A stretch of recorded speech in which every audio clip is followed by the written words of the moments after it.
ఉన్నప్పుడు భద్రత అనేది దేవునికి ఇస్తాడు. దేవునికి స్తోత్రం కలుగును గాక. హల్లెలూయా. దేవుని యొక్క సన్నిధి నీ ఇంటిలో ఉన్నప్పుడు ప్రతి దాని నుండి నీకు భద్రత అనేది వస్తుంది. నువ్వెందులో ఉన్నా నువ్వు భయపడాల్సిన అవసరము లేదు. అనారోగ్యంతో ఉన్న భయపడాల్సిన అవసరం లేదు.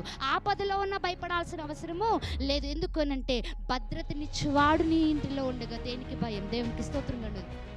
హల్లెలూయా, హల్లెలూయా. కాబట్టి వాక్యం వింటున్న ప్రియమైన సహోదరి సహోదరుడా, సన్నిధి ఏ ఇంట్లో ఉంటుందో అనగా మందసం ఏ ఇంట్లో ఉంటుందో, మందసం అనగా సన్నిధి, సన్నిధి ఏ ఇంట్లో ఉంటుందో ఆ ఇంటిలో వచ్చేది ఆశీర్వాదమే కాదు, ఏమొస్తుందట? భద్రత వస్తుంది. దేవునికి స్తోత్రం కలుగును గాక. ఆయన గుమ్మపు గడియలను ఏం చేస్తాడట?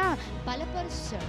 అవి బలముగా ఉన్నప్పుడు ఏ శత్రువు, ఏ యొక్క దొంగ, ఏ యొక్క భయంకరమైన వ్యక్తులు నీ మీద దాడి చేయలేరు. అనగా ఆత్మీయంగా మనం చూసుకుంటే గనుక ఏ చీకటి శక్తులు, ఏ అపవాది శక్తులు